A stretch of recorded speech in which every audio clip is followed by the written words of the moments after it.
Next 9 news में आपका बहुत बहुत स्वागत है। मैं हूं आपके साथ अबरारुल हक रहमानी। झारखंड की सियासत में आपने देखा जिस तरीके से भारतीय जनता पार्टी लगातार जेएमएम की सरकार को गिराने के लिए तमाम तरीके से प्रयास कर रही है, लेकिन खुद जेएमएम के जो प्रमुख है हेमंत सोरेन और झारखंड के मुख्यमंत्री, और उन्होंने जिस तरीके से झारखंड की विधानसभा में अपनी बहुमत को साबित किया था बीते 1 महीने पहले, उसके बाद ऐसा लग रहा था कि झारखंड में अब हेमंत सोरेन की सरकार जो लगभग गिरना तय है। लेकिन अचानक से उन्होंने जिस तरीके से एक बड़ा कदम उठाया और पार्टी की एक सर्वदलीय बैठक बुलाई और उसमें जो तमाम विधायक उन्होंने एक तरीके से खुले तौर पर हेमंत सोरेन का समर्थन किया। और अब देखिए कि हेमंत सोरेन ने जो ज़बरदस्त हमला बोला था उस वक्त विधानसभा के भाषण में, जो एक विशेष सत्र बुलाया गया था, उस समय उन्होंने कहा था कि दरअसल भारतीय जनता पार्टी ये ढोंग करती है कि आदिवासी चेहरे को वो आगे बढ़ा रही है, आदिवासी समाज को जो है मुख्य विचारधारा से जोड़ने का प्रयास उनके द्वारा किया जा रहा है। ये दरअसल उनका तंज था द्रौपदी मुर्मू के चेहरे को लेकर के, जिस तरीके से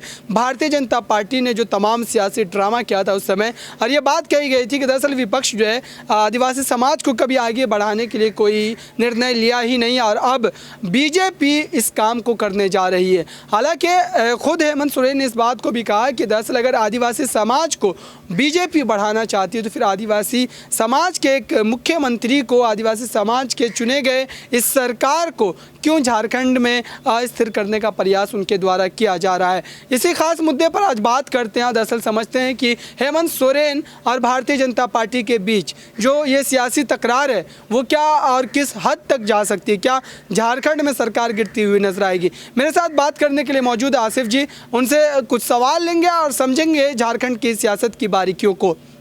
यहाँ पर मेरा प्रश्न आपसे ये रहेगा कि दरअसल जिस तरीके से हेमंत सोरेन ने ये बड़ा कटाक्ष किया था उस समय विधानसभा के भाषण में और ये बात कही थी कि द्रौपदी मुर्मू के नाम पर सिर्फ वोट बटोरने की जो एक कोशिश है वो भारतीय जनता पार्टी के द्वारा की जा रही है और सही मायनों में आदिवासी समाज का जो हित है वो बीजेपी नहीं चाहती है, क्योंकि अगर चाहती तो फिर आदिवासी समाज के द्वारा चुने गई इस सरकार को, जो कि हेमंत सोरेन की सरकार है, उसको गिराने का ये तमाम जो षड्यंत्र है उनके द्वारा नहीं रचा जाता। तो इस बात में आपको कितना दम लग रहा है? क्या बीजेपी दरअसल आदिवासी समाज के उस वोट बैंक पर कब्जा करना चाहती है? क्या जिस तरीके से उन्होंने उनके नाम को लेकर के तमाम जो एक तरीके से विपक्षी दलों के नेताओं पर कटाक्ष किया था और ये बात कही थी कि वो दरअसल आदिवासी समाज के हितैषी नहीं है, इसलिए उनके समर्थन में जो राष्ट्रपति चुनाव में वो खड़े नज़र नहीं आ रहे हैं?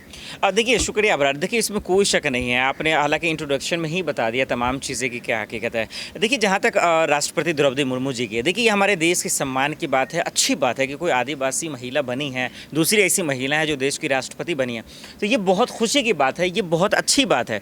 लेकिन इस पर राजनीति करना ये उतनी ही गंदी बात है, तो इसको समझना बेहद ज़रूरी है। देखिए, आपने भी कहा और हेमंत सोरेन जी भी ने कहा, देखिए इसको समझते हैं, एग्जाम्पल के तौर पर समझेंगे तो हमें और भी समझ में आएगा कि कौन सच कह रहा है, कौन आरोप लगा रहा है, कौन झूठ कह रहा है। इससे पहले अगर जो हमारे राष्ट्रपति थे रामनाथ कोविंद साहब, आप लोग जानते हैं यूपी से वो आते हैं, दलित समाज से आते हैं, और जब उनका कार्यकाल चल रहा था आपको पता होगा कि आप इटावा का जो है मामला नहीं भूले होंगे, आप जो है हाथरस का मामला नहीं भूले होंगे कि किस तरह से एक दलित बच्ची के साथ रेप हुआ, गैंग रेप हुआ और उन्हें किस शव को जला दिया।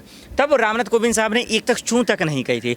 अब राष्ट्रपति द्रौपदी मुर्मू से ये उम्मीद कैसे लगा सकते हैं कि आदिवासी समाज का तरक्की होगा, बढ़ाई होगा? देखिए, सब सत्ता का खेल होता है, जब वो एक संवैधानिक पद पर पहुंच गई हैं उसके बाद सब भूल जाता है लोग। तो इस लिहाज से जब कंपैरिजन आप करेंगे और आप देखें कि हेमंत सोरेन के बयान को, तो मुझे नहीं लगता वो गलत कर रहे हैं। हर पार्टी राजनीति कर रही है और बीजेपी तो राजनीति कर ही रही थी। बीजेपी जब देखी कि भाई हम यशवंत सिन्हा से नहीं जीत सकते हैं, उन्होंने आदिवासी कार्ड खेल दिया और उसके बाद देखिए पूरा उन्होंने जो है वोट बटोर लिए। तो बिल्कुल आपने सही कहा कि इन दोनों की सियासी लड़ाई के बीच में कहीं ना कहीं बीजेपी कमज़ोर हो रही थी। झारखंड में बीजेपी को ज़्यादा सीटें नहीं चाहिए अपनी सरकार बनाने के लिए, 10 से 12 के आसपास। इसके लिए उन्होंने हालांकि बहुत सारी साजिश रची, नेताओं को बरगलाने की कोशिश की, विधायकों को खरीदने की कोशिश की, जब सब तमाम चीज़ें नाकाम रहा तो उसके बाद आप वोट बटोरने का आपने काम किया। तो हेमंत सोरेन के मैं साथ हूँ, वो बिल्कुल सही कर रहे हैं और इसमें कोई शक नहीं है कि द्रौपदी मुर्मू जी के नाम पर बीजेपी ने वोट बटोरने का काम किया और आज भी कर रहे हैं। देखिए यहाँ पर जिस तरीके से आपने तमाम बातें रखी है, दरअसल द्रौपदी मुर्मू से हेमंत सोरेन का लगाव इसलिए भी है क्योंकि वो राज्यपाल रह चुकी हैं झारखंड की, और साथ ही उनका जो समर्थन है वो प्राप्त था उनको राष्ट्रपति चुनाव में। तो क्या ये सारी बातों को देखने के बाद ही उन्होंने इस तरीके का कटाक्ष किया? और अभी की अगर बात की जाए तो क्या वो ये उम्मीद कर रहे हैं कि राष्ट्रपति द्रौपदी मुर्मू भी उनके समर्थन में किस तरीके की बयानबाजी जो वो करेंगे या उनके समर्थन में कोई बयान जो है वो जारी करेंगे? तो क्या ऐसा राष्ट्रपति से उम्मीद जो है हेमंत सोरेन का वो क्या वाजिब है? क्या ऐसा होता हुआ नजर आएगा? क्या बीजेपी से अलग होकर के द्रौपदी मुर्मू राष्ट्रपति जो हैं वो अपना कोई फैसला हेमंत सोरेन के समर्थन में जारी कर देंगे? पहली बात देखिए अबरार, हम लोग को यहाँ पे ये समझना चाहिए कि राष्ट्रपति, उपराष्ट्रपति और कोई भी जो भी संवैधानिक पद है वो किसी के पार्टी का होता नहीं है, चाहे वो कांग्रेस हो, बीजेपी हो। तो हमें इस बात पे ध्यान रखना चाहिए। तो आपने कहा कि बीजेपी से अलग होगा, बीजेपी के थोड़ी ना राष्ट्रपति है। एक जो आरोप मैंने वो विपक्ष के द्वारा एग्जैक्टली मैं उसी को क्लियरिफाई कर रहा हूँ, क्योंकि देश के जो राष्ट्रपति होते हैं ये हमारे देश के तमाम लोगों के होते हैं, वो किसी पार्टी का नहीं। पहली बार अब आप कह रहे हैं उससे अलग होकर, यानी जिसका आरोप है। तो हमें ये समझने की कोशिश कर रहे हैं कि अगर ये उम्मीद लगाकर या इस उम्मीद में अगर हेमंत सोरेन भी बैठे हुए हैं तो मुझे लग रहा है कि वो भी मूर्खता कर रहे हैं और गलत कर रहे हैं। आप ये उम्मीद कैसे लगा सकते हैं कि एक राष्ट्रपति जो पूरे देश की होती है वो आपके हक में जवाब दें, वो आपके हक की बात उठाएं या आपके सपोर्ट में बयान करें? यहीं पे गलत हो जाता है। हाँ, अगर आपके पास दस्तावेज हैं, अगर आपके साथ नाइंसाफ़ी हो रही है, अगर आपके बात गलत हो रहा है, फिर ठीक है, इसमें कोई लिहाजा नहीं। आप जाइए उनसे रिक्वेस्ट कीजिए, वो आपके समर्थन में जरूर अपनी बात रखेंगे अगर आपके साथ गलत हो रहा है। लेकिन जब कोई मामला नहीं है और आप ये उम्मीद जता रहे हैं कि आपके हक में आकर कोई चार बात रखें, तो ये कहीं से लाजमी नहीं है और कहीं से भी ये दुरुस्त नहीं है। तो मुझे लगता है कि देखिए, राष्ट्रपति द्रौपदी मुर्मू जी या राष्ट्रपति को या उपराष्ट्रपति को इस सियासी लड़ाई में घसीटना ही होना है। हाँ, आप में दम है, आप ऐसे डायरेक्ट चुनाव लड़िए, आप जीत के दिखाइए ना। इसमें ये आरोप प्रत्यारोप में राष्ट्रपति को खींचना, मुझे लगता है जितना चाहे जेजेएम अपमान कर रही है उससे ज़्यादा बीजेपी खुद ही कर रही है कि राष्ट्रपति को इस बीच में ला रही है।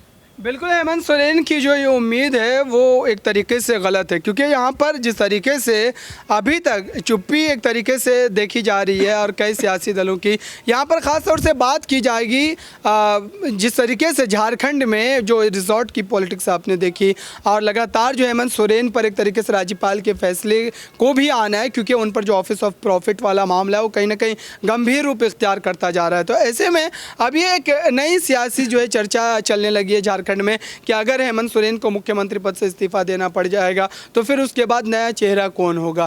क्या कांग्रेस पार्टी इसमें दबाव बनाती नजर आएगी? क्योंकि आपने देखा कि जिस तरीके से उन तमाम विधायकों को रांची से रायपुर शिफ्ट किया गया और फिर वहां पर छत्तीसगढ़ के जो सीएम है भूपेश बघेल वो भी आए, मुलाकात किए। तो ऐसे में कांग्रेस पार्टी कुछ ज़्यादा जो दिलचस्पी दिखा रही है। तो क्या कांग्रेस पार्टी इस बात को लेकर के दबाव बना सकती है जेएमएम पर कि आने वाले अगर कोई फैसले उनके खिलाफ आते हैं हेमंत सोरेन के तो मुख्यमंत्री पद के लिए कांग्रेस से किसी विधायक को आगे किया जाए? क्या ये बातें संभव लग रही है? बिल्कुल, देखिए इसमें सवाल कहीं से भी गलत नहीं, लाजमी सवाल है। लेकिन इससे पहले मैं अपने राज्यपाल का जिक्र किया था, तो मैं राज्यपाल पे ज़रा सा दो लाइन बोलना चाहता हूँ।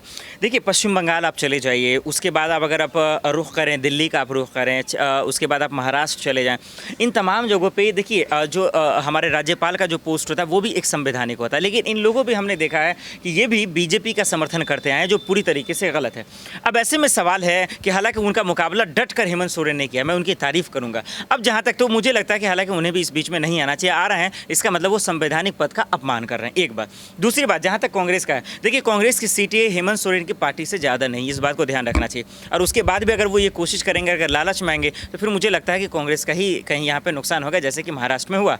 तो मुझे लगता है कि हालांकि वो कोशिश कर सकते हैं, हालांकि हर पार्टियाँ कोशिश करती है कि हमें ज़्यादा ये सब मिले, तो देखना होगा कि आखिर ये सब चीज़ों में क्या होता है। लेकिन कांग्रेस, मुझे फिलहाल जो स्थिति अभी बनी हुई है, मुझे नहीं लगता कि वो सीएम पद का मांग करेंगे खास करके। बिल्कुल, कांग्रेस पार्टी लगातार इस उम्मीद में तो है, लेकिन अगर उनके द्वारा इस तरीके की तमाम बातें की जाती है तो कहीं ना कहीं झारखंड में भी उनका ही नुकसान होता नजर आएगा, क्योंकि झारखंड की सियासत में क्षेत्रीय दल के तौर पर जेएमएम की जो मजबूती है वो काफ़ी ज़्यादा है, क्योंकि लगातार उन्होंने झारखंड मुक्ति मोर्चा को लेकर के जो एक बड़ा अभियान छेड़ा था, उस अभियान से निकली हुई एक पार्टी है और लगातार वहाँ पर जनता का समर्थन उनको जो है प्राप्त है। देखते आने वाले समय में झारखंड की सियासत किस तरीके से बदलती नजर आती है। फिलहाल इस खास कार्यक्रम में इतना ही। देखते रहिए ताज़ा तरीन खबरों के लिए नेक्स्ट 9 न्यूज़ को।